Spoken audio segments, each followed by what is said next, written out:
Yan, ito na yung mga fruit tea boxes natin na pinagpuyatan natin kagabi. Okay, so ito yung mga orders, actually repeat orders from one agency here in the province. And ito naman yung isend natin na Baguio. Pinagpuyatan natin ng kagabi kasi ngayon walang ilaw. Kahapon walang ilaw. Ngayon wala pang ilaw. So buti na lang packing na lang tayo. Okay, so welcome to the behind the scene of Montañosa Gift. And yes, ito sa isa sa mga activities natin. Pagkatapos natin mag-pack or mag-blend ng mga fruits. Here are the blended fruits actually. Oh, anong ginagawa ko? Wait. Ayan, ito yung mga blended fruits natin. I filled up like 1, 2, 3, mga 8 containers na ganito. Kasi 8 flavors. And yan, medyo makalat yung ating workplace muna guys. Wait. At ito naman yung mga lalagyan natin ng mga fruit teas. So, each box must contain 30 sachet. Good for a month. Okay? So, 5 boxes yung order nila. And then, ito naman is 100 sachet yung contain niya. Pero, ito yata is for gagamitin sa cafe doon sa Baguio. Dito, usually ito is mga tokens sa isang government agency dito sa amin. Usually, sinusupport naman tayo. Thank you! Ayan. So, yes, samahan nyo ako. Wait lang. Ayan, samahan nyo ako guys. Pwedeng magkape muna ako.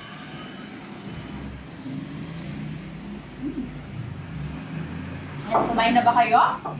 Ayan, so, maglagay tayo ng mga fruit teas. Ito yung hibiscus blend natin.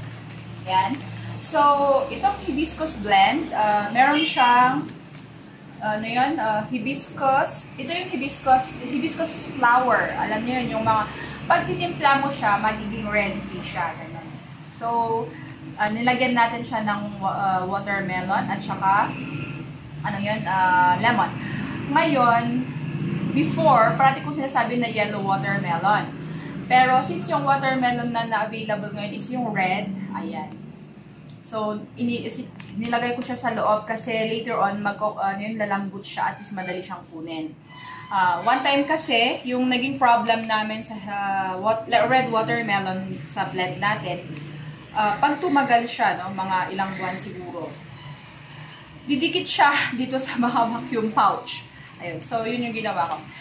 Nilagay siya in between ng ating lemon para pag kukunin nila, okay na siya. Hindi naman siya sira pag nalambot kasi pag hindi siya na-exposed sa air element, hindi siya na-open at walang molds, carry pa naman. Natural lang kasi na talagang magkukuha pa rin siya ng moisture kahit nasa loob, lalo na pag tumagal. Yan, so lagyan natin. So, yung ating blends, dito, lagyan ko ng tiga-4. Ito, lagyan ko ng 12. Okay. Tapos yung kulang na lang, tignan ko kung ano yung maraming blend. Yan.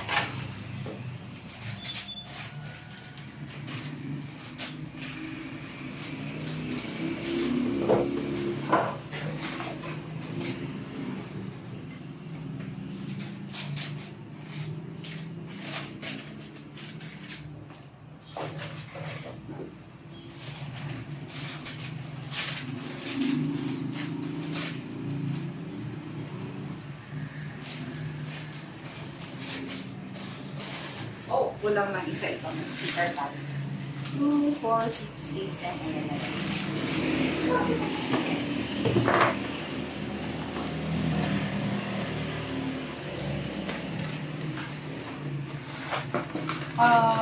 Lahat kasi to, lahat kailangan i-deliver lahat ngayong araw.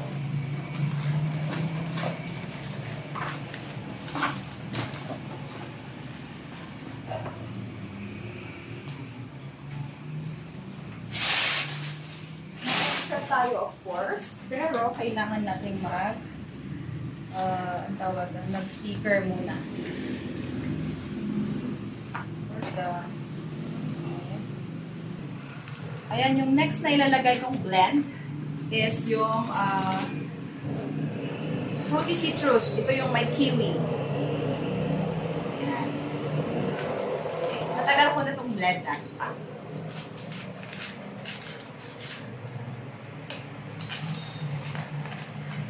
Natin.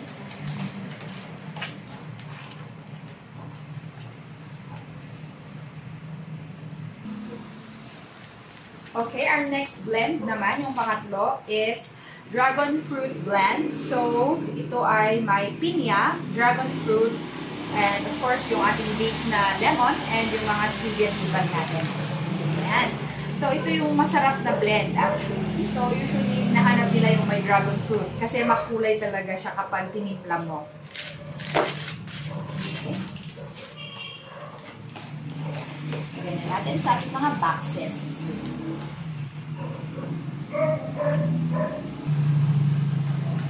Ayan, yung pang-apat naman na blend natin. Ito yung pinya melon. So, pineapple at saka watermelon. So, ngayon, red na siya. Red na watermelon.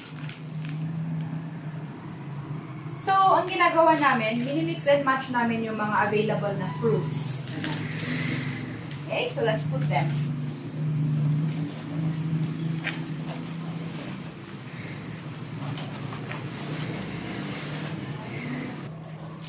Okay, at ilang blends na yon? Pang-lima. Okay, pang-limang blend natin. Oh, ito yung masarap nating blend. Tropical blend. Kasi, may klaseng tropical fruits. Yung watermelon, pinya, and dragon fruit. Yan. Yung isa is separate lang. Parang variation lang. Pero ito yung matikman mo talaga yung masarap na blend. So far, okay naman ngayon kasi season ng watermelon and pineapple and the dragon fruit, kaya ginawa ko siya. Alternative for the strawberry blends. Ayan. So, tropical blend natin. Sarap nito, guys. Lagay natin sa box.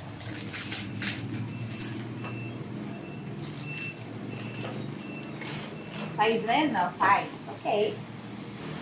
Okay. Let's move on to our number 6 blend. Ito yung apple dragon fruit. Yes, again, di ba? Binariation ko lang siya using yung dragon fruit.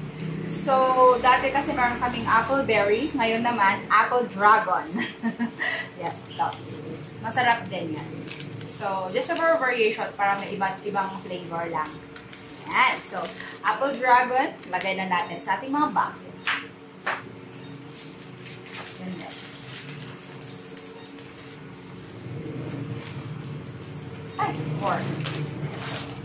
Yan. Ngayon, on and off yung ilaw namin dito. And, ayun, nirarush ko yung mga orders. Kasi kailangan ko ng ilaw for sealing.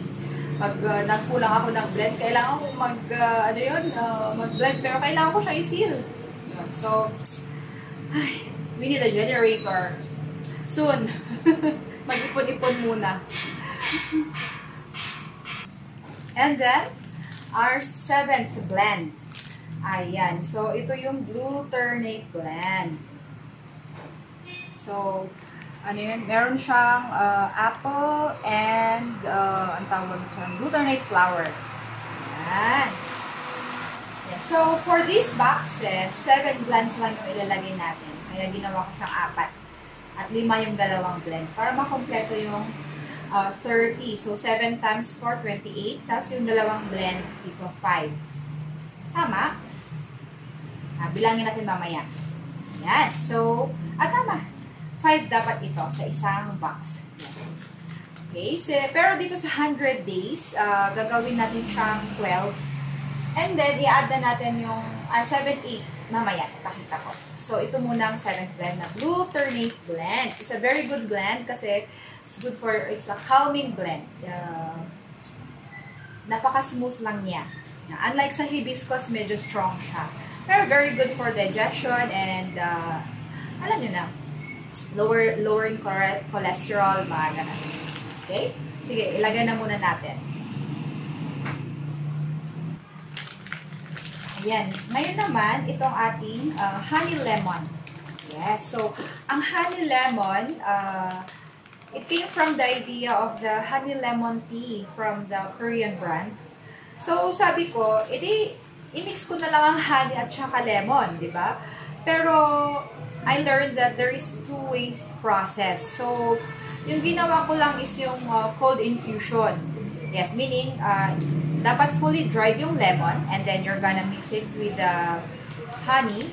But it takes some time, at least mga 1 week, kailangan siyang nababad sa lemon para makuha ng lemon yung taste ng honey. Yan. Kasi kapag hindi mo siya ibabad din, hindi rin siya ganon masarap. Yan. So, yung key doon is yung sa longer infusion niya. The longer na nababad siya sa honey, mas masarap. Ayan. So, since ang ginagawa ko minsan, it's a very good this one in the night, lalo na yung pag-soothing, di ba, pag may sore throat tayo or ganon. It's very good. Anyway, yan. Okay, so, pero ito, wala muna dito sa mga, yung 30-day box natin. Ito is for the, dito, sa ating 100-day na isend natin sa Baguio. Yes, kasi 8 yung sinabi ko na blend na available. So, 7 lang yung andito sa 8. At least dito, usually pag yung mga nag-order dito, yung available na blend, mini-mix match ko. So, since wala kaming nagawa na ganito, hindi kinaya ng powers ko kagabi. Kaya, ito muna, mga fruit teas. So, more on fruit teas. Except, walang chia ang mga to. Chia blend or what's that? Honey lemon. See, 100 day lang. We have a chia blend like this.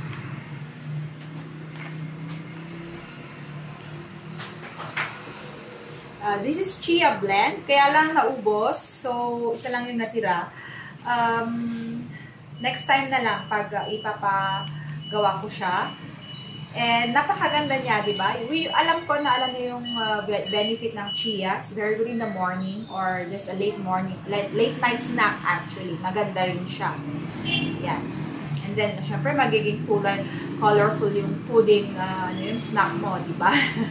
It's our chia blend with the dragon fruit. And nilagyan namin ng konting honey for a little bit sweetener, like that. And of course, our chia. So, chia seeds, 1 to 2 tablespoons in a day is recommended. Yeah. So, if you already consume like that, it's already good. Right? So, I think it's more than 1 tablespoon. Okay, guys? Maybe next time, lalagyan tayo. Kasi wala pa talaga na. Naubos, wala tayong magagawa. Okay. Okay, so ilagay na natin sa deep box. 2, 4, 6, and 7. Okay. Ayan.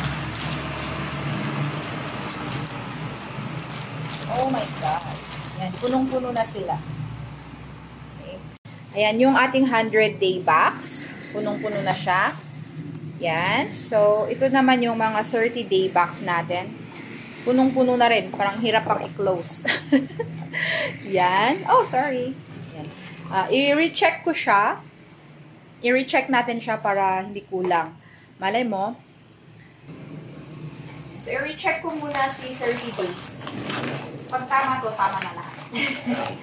Ayusin ko lang kasi medyo so, dami niya, hindi siya 1, 2, 3, 4, 5. 8, 9, 10. 5 siya para magaling. 11, 12, 13, 14, 15, 16, 17, 18, 20, 21, 22, 23, 24, 5. Ayan. 6, 7, 8, 9. Okay, good. Perfect. 30. Ayan. Ayan na siya, guys. Oh, nagbago yung, naubos yung ibang box ko ito kasi wala siyang sides. So, anyway. Ang mas mabilis sa amin is yung 30 days. Yung good for a month. Yan. I don't know, pero siya talaga yung mahirap. And ayusin ko lang siya, guys. And then, pakita ko sa inyo, papackage natin until the final result. Yan. So, jump ka muna. Ayan, guys. So, nilalagyan ko na siya ng, pinapa ko na siya para ready na for delivery. Ayan, medyo bulky siya. Ayan. Ewan ko, yung bagong packaging na binili ko na box is iba. Kaya need talaga na i-iwan siya. Hopefully, hindi siya biglang labas yung mga flippies. Kasi wala yung sidings niya. Yeah, may ganyan din palang box na yun. Hindi ko alam kung nagpipit sila. Sino na pina-orderan ko lang. So, of course, huwag natin kalimutan ang ating card. Thank you note. Yan. To make it personalized. Yung isa namang ina-appreciate nila is yung sa packaging. So, ako naman, todo bigay. Dahil appreciate, o diba? Bigay ang gusto. Yan. So, of course, yung sustainable naman na packaging. Actually, hindi naman necessary yung pagkamahal-mahal na papel. It's actually the value that we put. Like, for example, you put there something benefit or thank you card. Dati nga sinusulat-sulat ko pa siya. Pero pag dumarami na yung order, hindi na siya ganun ka-sustainable. Hindi na siya tuloy-tuloy. So, pwede print out ko na lang siya para ready to. Yan. I-final package ko siya.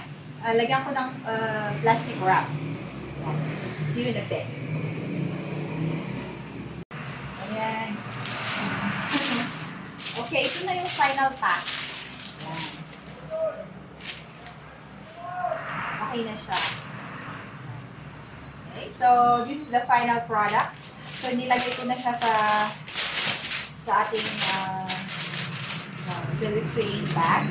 Ngayon, siguro binalik-balikan kasi nilalagyan ko siya ng mga simpleng freebies.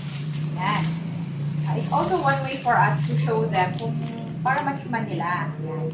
So, ito yung ating dried pineapple. Pwede nila itong kainin. Yan. Minsan, may napa-order dahil sa natikman lang yung ganito. So, kung sa costing niya, of course, instead of me giving discount, kasi retail price ko siya binibigay, nagbibigay na ako ng freebies. Kapag binigyan ko siya ng discount, wala siyang freebies. Pero kapag walang binigay na discount, ganon, na as is na for retail price, nagbibigay ako ng freebies. And kung i-compute ko siya, better na rin itong freebies. Una, double purpose. Packaging, ano yan, promotion. Makikita nila mismo kung ano yung laman sa loob. And then, titikman nila, siguro makikurious din sila, ganon. Yun. So, it's one way also of marketing. Yan. So, minsan, nagbibigay ako ng discount pag wala na talaga. It's okay naman to give this out at this time kasi maraming pinya ngayon. So, nagbibigay ako. And it's good. It's a two-way process. It's a give and take. Pwede siyang, ang tawag doon, marketing strategy. Yun. Pero kapag dun sa mga nabigyan na ng discount, yun na yung freebie nila. Ganon. Para hindi naman tayo malugi, ano? Pero ito, okay lang. So, nilalagay natin siya. Minsan, yun din yata yung gusto nilang balik-balikan. Yan.